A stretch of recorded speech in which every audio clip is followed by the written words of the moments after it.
You know, when a young man who hasn't had a family, who is not married, who has not invested, comes out because of his or her conscience that is going to fight for a nation, overlooking the fact that he needs to have a generation, and puts his life in the line, dies for his or her nation. That means that that young man or woman has sacrificed his entire generation. If you were to do a family tree of generation for that young man in their home, his generation or her generation ends with him. Asifiwe tena. Amen. Niruhusu nichukue fursa hii kumshukuru Reverend Eric kwa kupatia nafasi ya kuja hapa leo ili tujiunge na nyinyi kwenye ibada.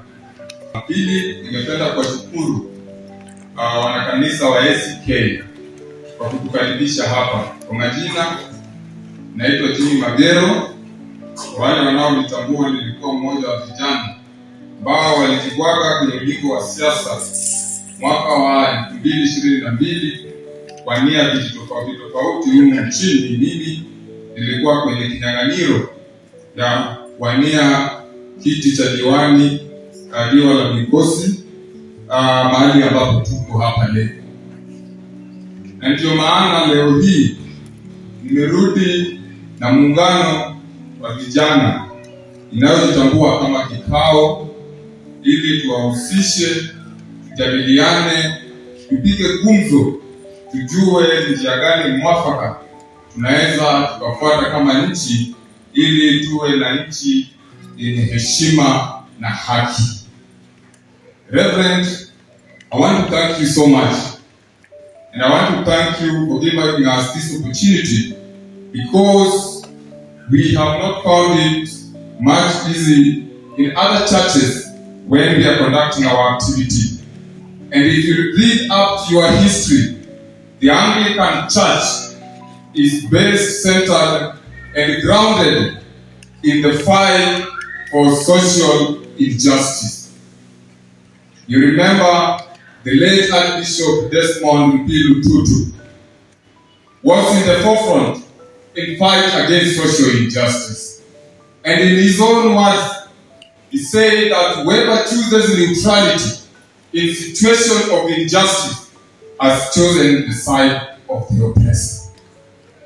And we want to thank the Reverend for standing with us, because you are not burying your head in the sand when the nation is going the wrong direction. We appreciate it. Today we are here with this group.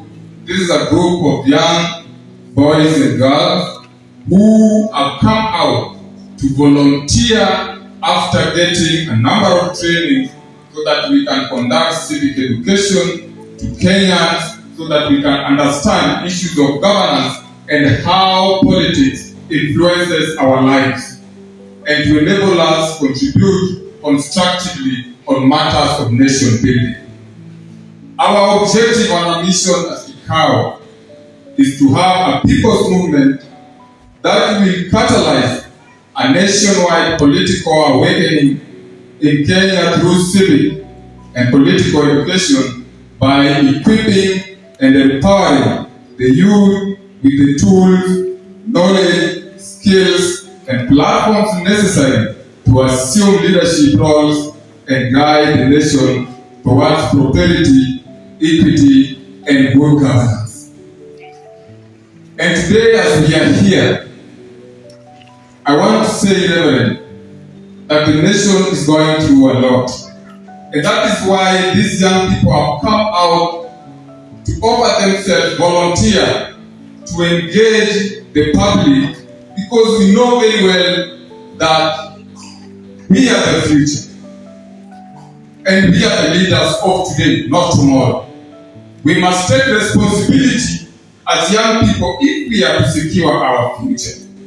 On 25th June, young people turned up in large numbers to exercise their right, which is protected under Article 37 of our Kenyan Constitution, to go and tell the government that there are things that we feel that are not going right, this is what we need to do.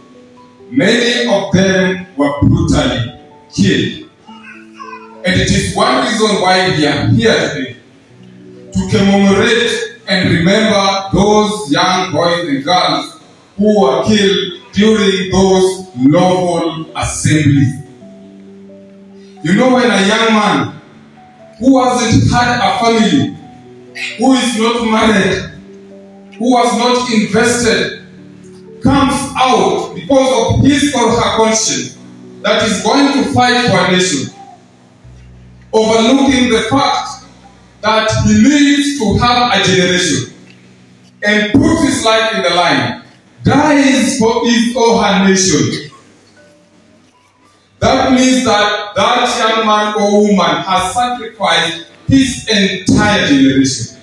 If you were to do a family tree of generation for that young man in their home, his generation or her generation ends with him. Because he did not marry, he did not have children, he did not invest his place. And we cannot sit as a nation and say that we are going to forget when these young people who sacrificed their life, whatever they were fighting for, has not been achieved. It is not fair. And if we are going to sit down to forget, I must say, this nation shall be cursed, and we are still going to go through a lot until this nation fulfills what these young people are fighting about.